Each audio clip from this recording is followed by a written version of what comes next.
Welcome to Crime Beat. I'm Anthony Robart. Tonight, a man turns up dead on a hunting trail. But was it an accident or was he murdered? I got a call at 9:30 in the morning telling me that they had found Brant's body. They had said maybe they had three people of interest. Our client was the subject of a police check because he had gone missing. They found a journal, a diary. There was mention of another person. She came up to the window and told me to put it in park and step out of the vehicle. I was remanded into custody and I was being transferred to the jail. It was shocking. I was told, your mom is in jail. I still don't know how my dad has died, and I don't know why she's in jail.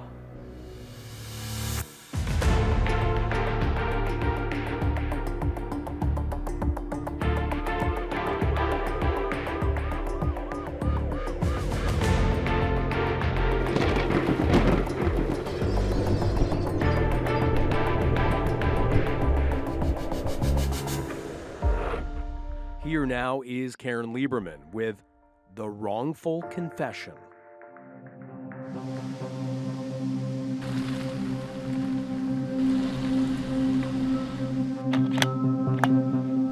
It's late fall and hunting season is in full swing. In Northern Ontario, many people are still passionate about hunting. Hunting is still popular for exercise. It creates bonding with our families and our friends. And it's an extremely important part of nature. We have so many trails, so many opportunities to see wildlife in all of its forms. I love watching and trying to determine what tracks I'm looking at while I'm walking through the bush. And particularly on a day where it's a fresh snowfall.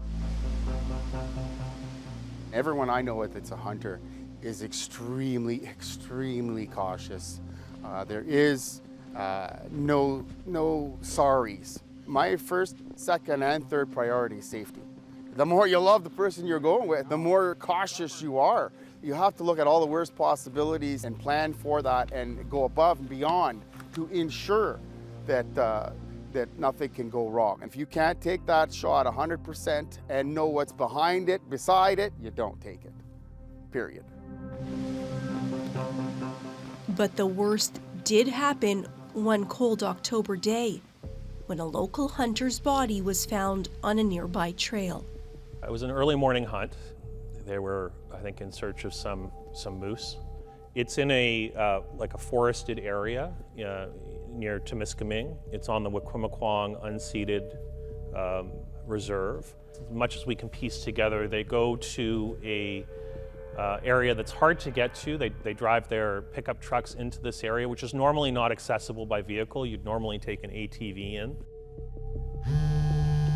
I got a call at 9:30 in the morning. My cell phone read Brant's daughter's name, but when I answered it, it was her husband on the phone telling me that they had found Brant's body and that he was gone. Melissa Sheridan tried to process it. Her husband, Brant Burke, from whom she'd been separated, the father of her two young children, had been found dead. They didn't know a lot of details at that time. Your first instinct is your children, obviously, so I went to pick them up at the school and brought them home, and it's one of the worst things to ever, tell your children that, especially when it's unexpected and you don't have very many answers. Melissa took the kids to Brant's house about an hour away in Killarney. I had brought the kids into the house and allowed them to each pick one item to bring home so they could remember their dad by. The family had gathered to share their grief. Brant had two daughters from a previous relationship, brothers and sisters. Nobody knew how he died, only that he'd been found, face down, in the woods close to his pickup truck. It was still a mystery, right? And there's speculation. I mean, when you get a ton of people together, and there's always what happened and did he do this to himself? Brant had been diagnosed with cancer. He and I had had that conversation, and he was adamant he didn't want to do treatment. He just wanted to live out, the time that he had left. The diagnosis had been a blow. Brant was already living with persistent pain from a prior work-related injury. It was a severe injury with his shoulder. He stopped working after that. He just couldn't, even after he had a shoulder replacement. The pain that he lived with, along with the acceptance that his career was gone, because he was a beautiful builder. People would, wait years for Brant to be able to build their home. Having received few details of his death, rumors began to swirl. One of Brant's, I guess you could call him a brother-in-law, had said, well, maybe he shot himself. And I mean, it does kind of cross your mind, right? The kids had said when Dad dropped them off on the 18th, he had taken them shopping and bought them all kinds of things because he might not be around for Christmas. It was October. The children also told Melissa Brant had taken them on a hike, up a hill, to a place where he said he hoped to be buried. Before he left for the weekend with the kids, he went over like his funeral arrangements and did I still remember what he wanted and all those things from before. And I thought, well, maybe he's just kind of like in prepare mode. A week before his death, Brant was making plans for the next visit. Halloween was then coming up, and so that would be his weekend. And he had said, well, I think you should keep the kids because of the neighborhood we live in and where they could go trick-or-treating, where there's no houses anywhere near him. He thanked me and he cried and he gave me a hug and left, and that was the last time we ever saw him.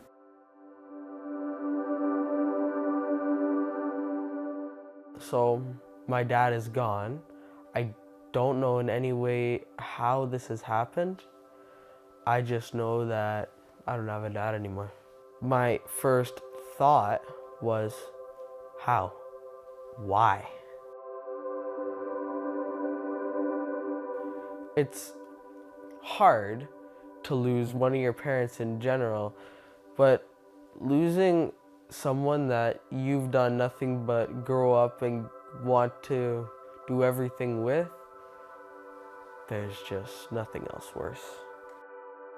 With the family all in one place, Melissa raised plans for Brant's funeral.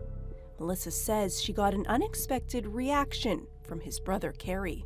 I said I would just like to kind of make those arrangements for him to make sure his wishes were honored, and that was the extent of the conversation. Off to the side, in the garage, he hugged the kids and he started crying. I remember that, and automatically went into how he was paying Brant so much money, $2,000 a month, to pay off his share of the house, and he had finally, finished paying it off in August, and so they burnt all the receipts, and they had had a big party, which I thought was an odd conversation. Why are you talking about money?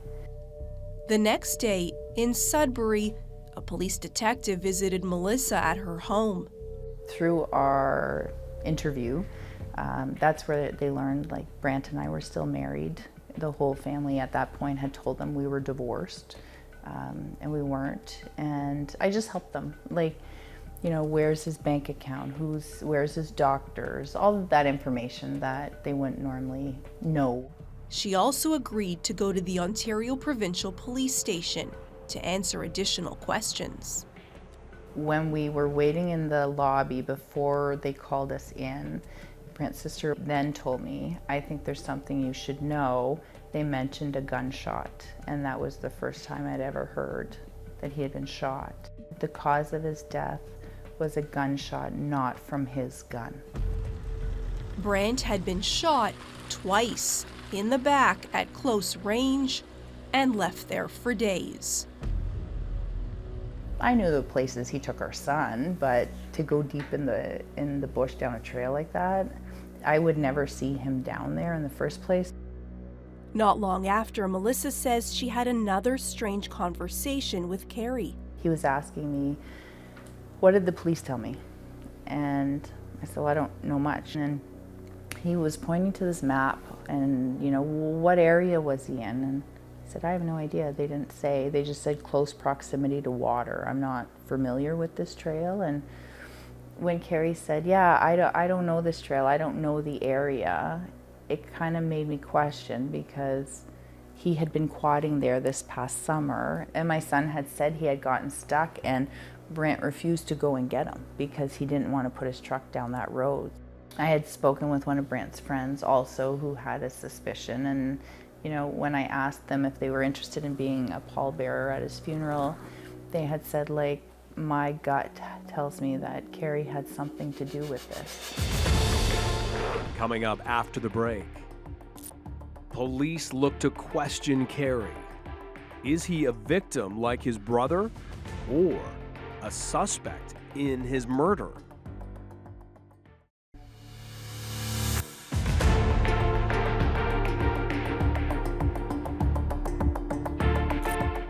Welcome back. She's already lost her husband, and now Melissa Sheridan's life is about to take a shocking turn. We now return to Karen Lieberman and the wrongful confession. 1 month after the news of Brant Burke's death, police were still trying to track down his killer. I believe at one point they had said maybe they had three people of interest, but that was about it. Nothing was ever elaborated on. I had then heard that Carrie had gone missing. As police searched for Carrie, Melissa's children adapted to life without Brant. They had finally somewhat settled into a routine, going back to school and actually being able to stay there the whole day where I didn't have to go pick them up halfway through. And so they were, you know, starting to adjust a little better. In addition to managing her children's grief, Melissa was busy with work.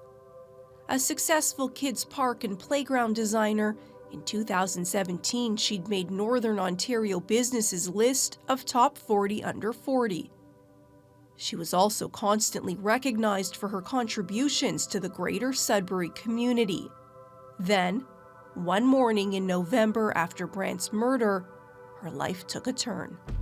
I was leaving to go to an appointment, so you're kind of running through being prepared for your meeting, discussions, topics, those kinds of things. So I was focused on that and not really paying attention in terms of, you know, the vehicles that would have been parked on my driveway or around my yard. And then when I rounded the corner, that's where I seen there's an OPP cruiser, and he cut me off here, so I pulled over here instinctively because his lights were flashing. And yeah, she came up to the window and told me to put it in park and step out of the vehicle. And yeah, put your hands up on the vehicle, and she checked my pockets and told me I was being charged with first-degree murder and the death of Brant Burke. You stare at a person and you hear what they say, but you're not believing it because it's that, is this really happening kind of moment? And it was. So it's a state of shock as she, you know, checks your pockets, and then they handcuff you and they put you in the back of the cruiser. Why? Like, where did that come from? This has to be a bad dream, right? These are all the things, and that's where that state of shock is, because it doesn't make sense. Then another officer comes in, or detective, and he had told me I was evil and I'm a murderer, and I knew all these things weren't true, and why he would ever think that, but they don't elaborate. Instructed by a lawyer not to answer any questions, she sat quietly. Then she was told that Carrie had been found the previous day. Our client was the subject of a police check because he had gone missing. He'd been reported missing by family. They were concerned that he had been drinking more than they thought he should have. They went to his home. They didn't find him initially, but ultimately they did make contact with him at home. Family members, in the course of looking for our client to make sure that he was all right, had found some writings that they looked at and disturbed them because the content related to the events that had happened to Brant Burke. They found what I would describe as a journal, a diary, that was identified as having been written by our client. Carrie went from missing person to prime suspect. Can you elaborate on who he'd written these letters to? They appear to have been a running sort of journal of his own thoughts, a dialogue with himself, if you will. There was mention of another person in whom there later came to be police interest, and his description of how that person fit into the narrative. That person of interest was Melissa Sheridan. The supervisor, I guess, he came in and he had these pages and he kept, reading stuff from these pages, and I had no idea what they were. He never said, these are the notes that Carrie wrote. And then all of a sudden you're remanded into custody and they're taking your pictures and fingerprinting you, and then they transfer you to jail. You thought you were going to go home. I absolutely did. I honestly first thought my lawyer was going to appear and that you kind of do that like you see on TV. It doesn't happen like that. It's a whole bunch of emotions. I mean, you're scared, you're shocked, you're confused, you're worried. My kids are going to be home. Who's looking after my kids? What are they going to think? Word quickly spread. Her close friend and neighbor was hosting a party that night, and Melissa was supposed to be there. I get a call from Melissa's mom in the afternoon. She says, Melissa won't be attending, something come up, she won't be coming. And I went, oh, okay. And I just didn't, the tone was just, it was just weird that her mom had called and to say that Melissa wasn't coming. And then she had said, hey, I have to tell you, I can't lie to you. Melissa was arrested for Brant's murder.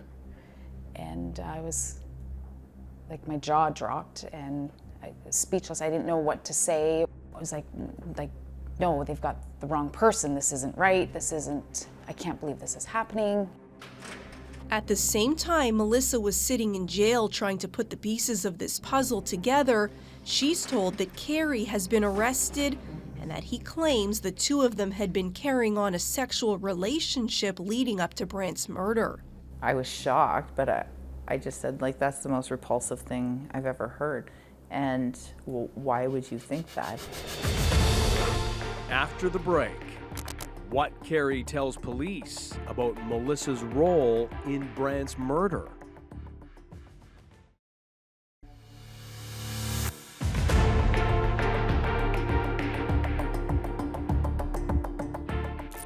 Welcome back.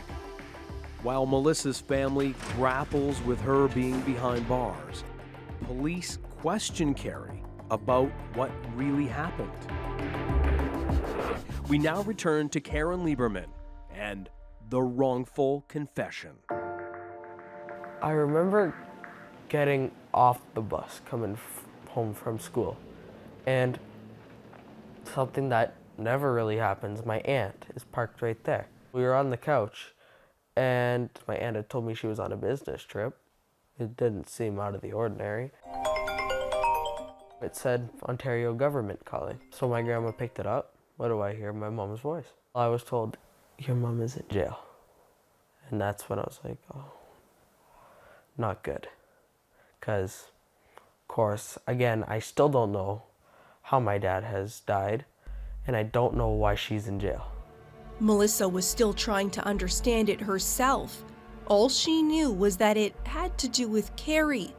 Upon arrest, Carrie underwent hours of police interrogation, during which our client maintained his position that he had no wish to speak to the police.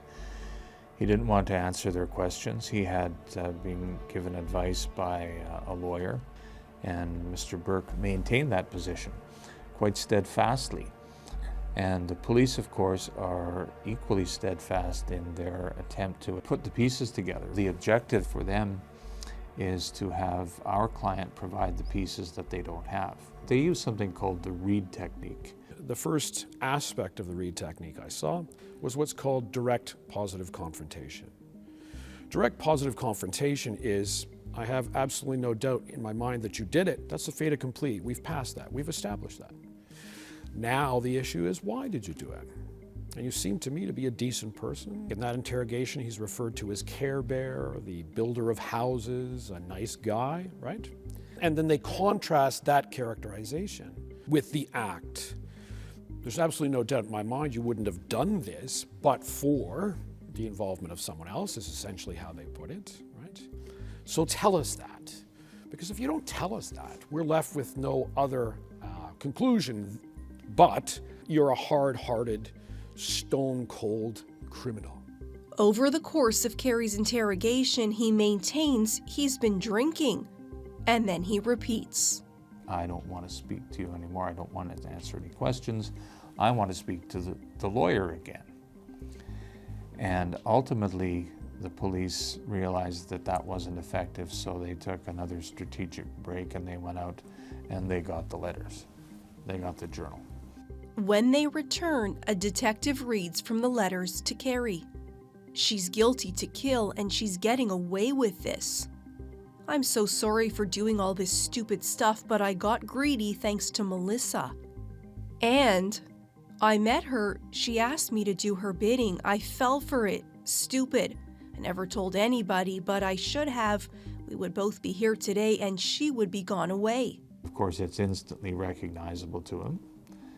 And the officer gives him enough time to look at it, recognize what it is, process what has now happened. The detective continues. We did some sex. I got tooken for a BJ and piece of ass. I effed up. Then a short while later, the detective asks, how do you explain the letters that you authored? You signed off on them. Very compelling evidence. How do you explain that? Carey Burke. The truth is all on the papers. Detective Fox. These papers here are the truth? Yeah, okay. So everything that you've written, everything that you wrote is the truth, okay? Carey Burke. It's written, right there.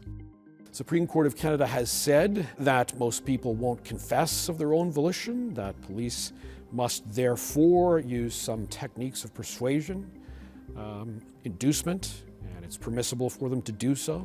The police are working within, obviously, the bounds of professional ethics, and they're working within the context of confessions jurisprudence, where you have a court that says, we expect you to be persistent, we expect you to persuade, it's an important part of criminal investigation. You can persist for a significant amount of time. You can persist after people invoke their right to silence. What do you expect the police to do? They're going to operate within those bounds. At some point in the interrogation, detectives turn their focus to Melissa. Detective Fox. Okay, now Carey, you're under arrest for the murder of your brother. I want to tell you that I have some background information and knowledge of circumstances leading up to that, okay? I know Melissa's involved. You're not alone in this. You're not alone, but Carey, she's getting away with it. She just got away with killing her husband, and you're letting it happen. Okay, well, get me a glass of water, and I'll tell you everything. I'll answer your questions, okay? When you're alleged to have done something improper, do you not feel that you want to explain yourself, your side of the story? So the Reid technique is taking advantage of that natural human tendency. We're socialized to want to explain ourselves. Carey doesn't just talk about himself, he talks about Melissa too, saying she promised him $10,000 and half the house owned by Brent to commit the murder. The narrative of Melissa Sheridan being involved is suggested to him and repeated to him. And then they continue to build on that theme.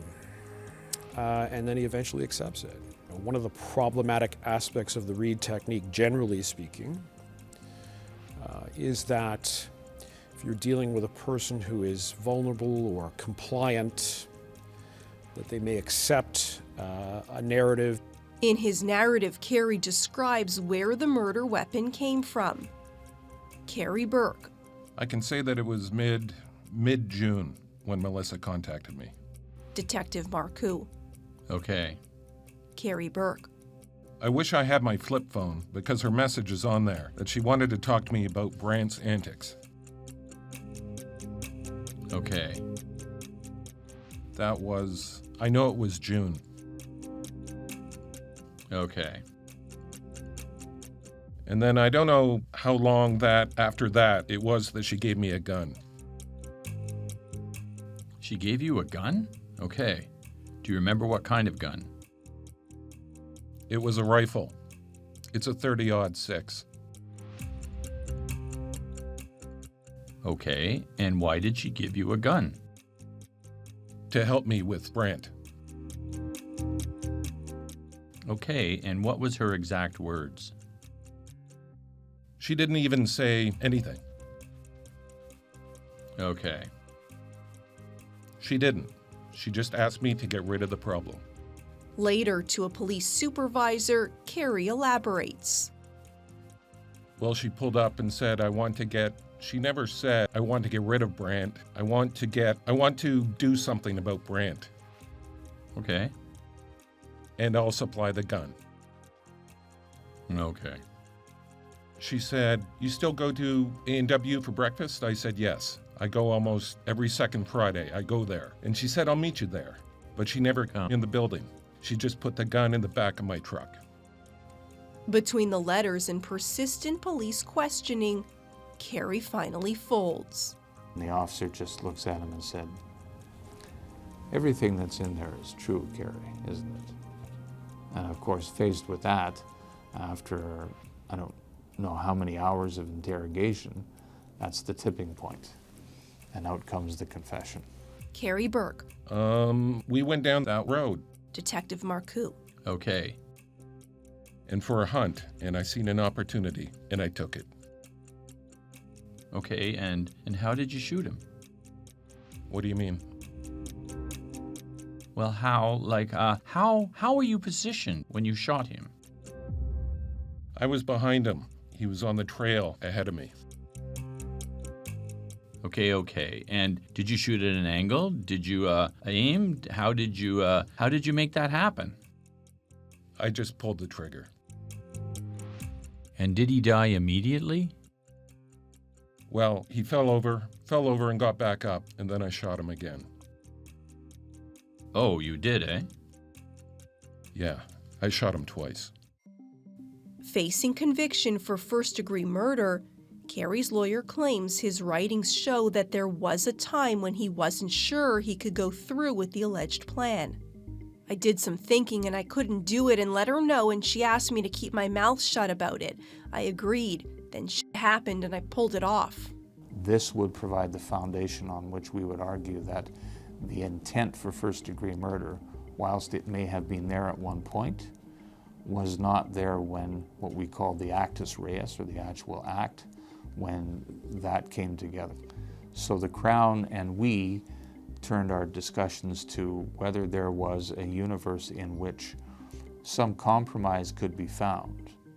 Carrie pleaded guilty to second-degree murder, but not before giving police what they needed to charge Melissa. The police and the Crown are operating according to different standards. The police have a reasonable probable grounds to believe standard. If they reasonably probably believe that a person, in this case Melissa Sheridan, based on the evidence they have, including Mr. Burke incriminating her, if the officers believed, which I presume they did, that met the RPG standard, they're legally able to lay a charge, which they did.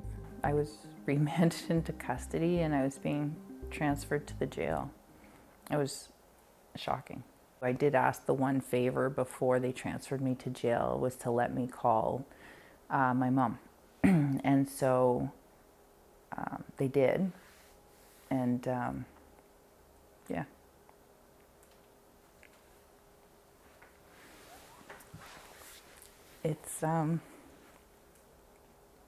It's really hard to hear that pain in your mom's voice. And I just told her she was going to look after the kids for me, and I asked her not to tell them that I was in jail.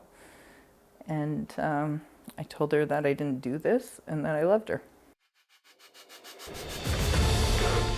Coming up, as Christmas approaches and not knowing when she'll be let out of jail, Melissa is put on suicide watch.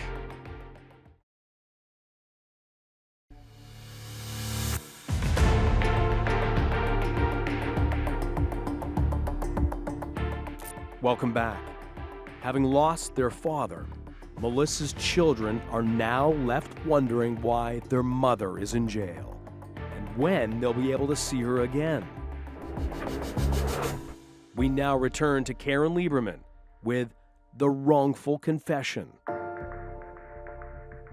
Anxious to get home for Christmas, Melissa Sheridan sits in a cell at Sudbury Jail. I was automatically remanded on suicide watch because of the charge in this little room that's, the mice are coming out from under the sink, and you're on this metal bench and this little gown, and you have a little slot like on the door that they have to open to be able to hear you. And the guards just sit there and kind of stare at you. And the next morning you have to see the prison psychiatrist, and he asks, 2 questions. How is your hope? And how's your support? Well, my hope, I have no idea why I'm here other than some letters and somebody said I did something. And I haven't talked to my family, so I'm not sure. So because of those 2 answers, I was remanded for a week back in that room. You're not even allowed to have your shoes. I'm not quite sure why, but yeah, you're not even allowed like a utensil when they bring you lunch. It's like, it's a celery stick. Have you ever tried to eat lasagna with a celery stick? So, yeah. Eventually, Melissa moves into the general population. I met Melissa probably about lunchtime on the day she came to range. Tammy Rivers shared a cell with Melissa. There were a couple times where the COs were talking, or the guards were talking, and they did mention that there was a prominent woman from the community who came in who had murdered her husband. It was a lot of mixed emotions. She wasn't really sure what was going on. She knew why she was there, but didn't know why she was there or how she ended up there. Do you remember when you went to visit your mom when she was in jail? There was like bulletproof glass and like a tiny white room. And like there was a phone that however long you paid for, that's it, that's all you got. Like, I couldn't touch her, I couldn't hug her. So she put her hand up on one side of the glass and I put my hand up on the other. It's not a place you ever want your children to come, but as a parent, you need to weigh it out. I mean, they haven't seen me in a month. We set about bringing a bail application right away. Once we put together the material, the Crown in fact consented to her release, which is something that happens very, very rarely in cases like that. I think the Crown's recognized very early on that the case against Melissa was a very tenuous one, even at the very beginning. The fact that they jumped on this ridiculous narrative so quickly and arrested Melissa within, I think it was 6 hours of finishing the statement with Carrie Burke, it was just, it was incredible to me. Just before Christmas, Melissa was released on bail under strict conditions. The kids, unfortunately, they couldn't stay with me, so they were allowed to visit for about an hour before they had to leave. One of the conditions for my bail was this GPS monitoring system, and automatically with it on your ankle, it creates a whole sense of anxiety. It's that sense that if something goes wrong with that, you're going back. As she sits at home waiting for her trial, Melissa's lawyers investigate Carrie's motivation and why he claims she's involved. There was no love lost between the Burke family and Melissa Sheridan. Brant's older children from another relationship and Melissa were not close. And that seed, I think, and it really was just a seed, but I think Carrie recognized that as a way. He knew that it was closing in on him. The more and more he was interviewed, the more and more his stories were not adding up.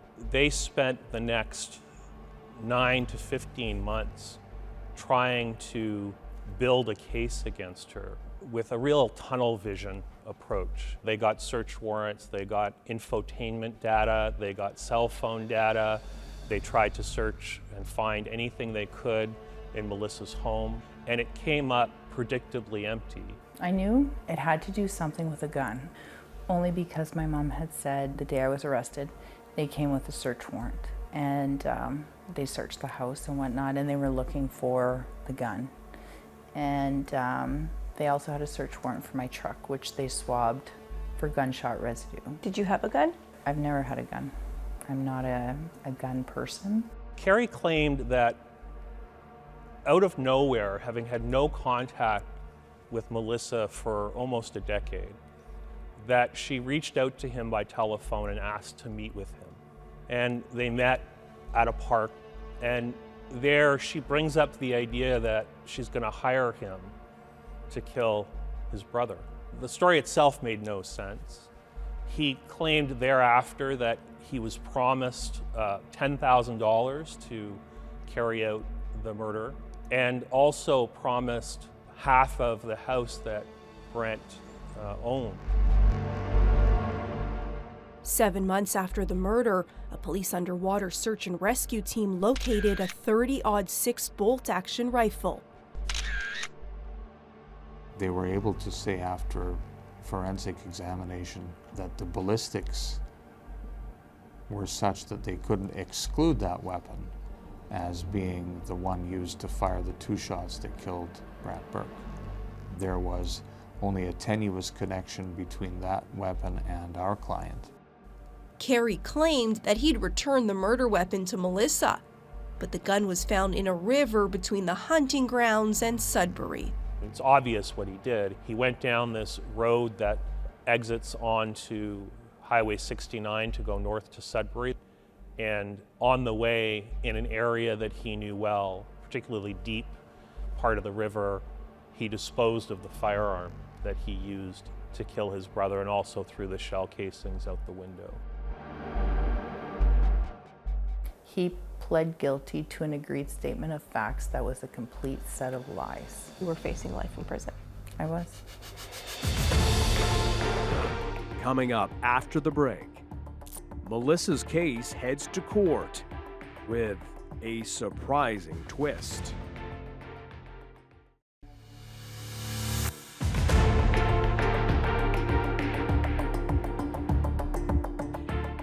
Welcome back. As Melissa fights to clear her name, new testimony determines her fate.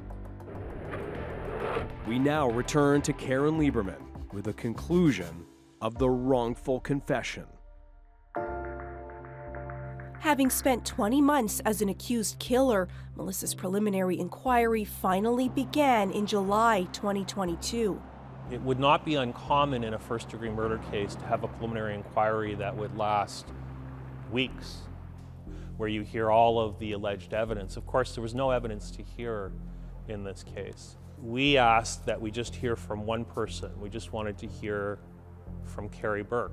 Crown spent about half a day with him in examination in chief. It was abundantly clear, although he was holding on to small threads of the narrative, he wasn't able to grasp all of the components of it because, of course, it's not true.